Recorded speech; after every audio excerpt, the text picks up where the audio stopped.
Hello and welcome back to the Single Society. My name is Jo, and this is the podcast where the goal is to refocus and reshift the conversation about being single, looking at it through the much more positive lens that it really deserves. Now, hopefully, it goes without saying that choosing to be single, whether forever or for a period of time, is a really valid choice. And actually, I think there's a lot of joy and creativity to be found in being single. I think it's a very positive experience for all of us to have at some point. But equally, if you are open to finding a partner at the moment, if you are looking for a relationship, there is real joy in that journey as well. And many of you know that I run singles nights as well as hosting this podcast. And at the moment, I am running those events in Manchester, in Leeds, in York, and in Durham. So if you are interested, you can find the full details in the description of this podcast. And if you haven't already, I would really encourage you to follow or to subscribe just so that you know when fresh episodes come out, because I do share a lot of advice around preparing for things like singles nights, going on solo dates, solo travel, lots and lots of different things. And today, the focus is going to be specifically on getting ready, preparing for going to an event by yourself. Now, there might be a kind of slight tilt towards going to a singles night by yourself, just because that's the main event that I run. I host a lot of singles events, but I'm going to try and keep this as broad as possible, because actually the kind of core tips around how to feel more confident going to an event by yourself are hopefully something that is replicable between different things that you might want to do. So this could apply to a social, a networking event, anything that you decide you want to go to by yourself. Now, the first thing that I would say, if you are feeling nervous about going to an event by yourself, if there's a degree of apprehension there, please believe me when I tell you that that is so normal. And actually, some degree of nerves, depending on the event and depending on the level of the nerves, but a kind of low level can actually be a really good thing, because it shows that you care, it shows that it's something that you are invested in and you want to go well. And that is good. If you had absolutely no nerves whatsoever, that would almost be more unusual. So you're not alone, you're in really good company.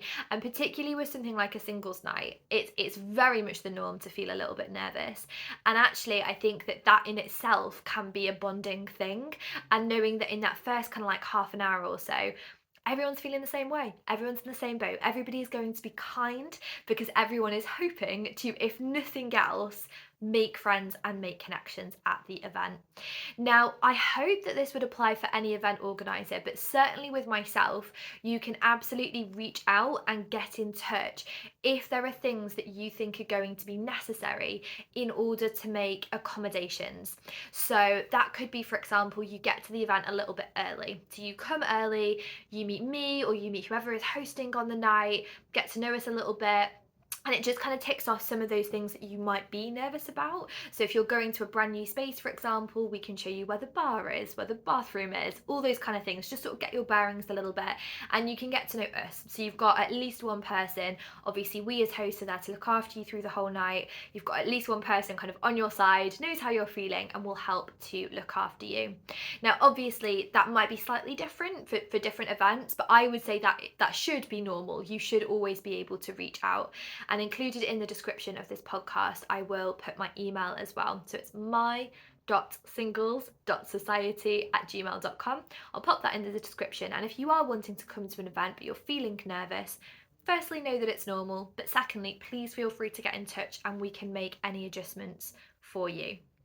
Now, this next one is broader, and I think that sometimes our brains aren't always the best friends that we might like them to be.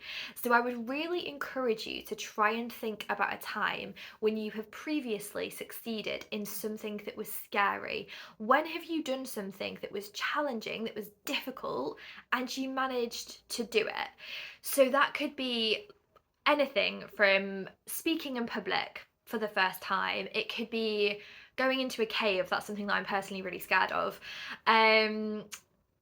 Anything, anything you've done that's scary, that time you managed to catch the spider, or that you had a difficult conversation with a friend. We've all at some point in our life had to do things that are hard, and it's not to minimize it, but the thing that we're kind of trying to teach our brains is that firstly, I can do it, but also I'll survive it. You come out the other side of it like, yes, those nerves will peak. Yes, I'll have those difficult emotions, but I can handle that. I can manage that.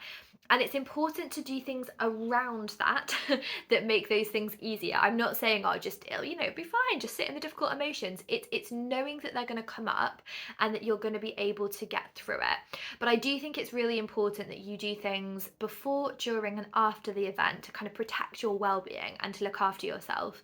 And at the end of the day, that is going to look different for everybody. But there are some key things that I would recommend. So before an event, even if you're nervous, please do still eat, even if it's just a little bit, even if it's a lighter meal than normal and then you have snacks afterwards. Please do still eat, especially if you're going to have a drink on the night. You definitely need to have eaten something beforehand, so please try and do that. And then if there are things you can do to just make yourself feel a little bit calmer, a little bit more at ease, that could be talking to your best friend, it could be meditating, it could be listening to your favorite playlist of music, it could be lots of different things, but just try and make sure you're in the best frame of mind possible before going to the event. And then at the event itself, make sure that you take breaks if you need to. You can always step outside, get some fresh air, drink plenty of water, come and talk to the host if you're at one of my events, make sure that they know anything you might need.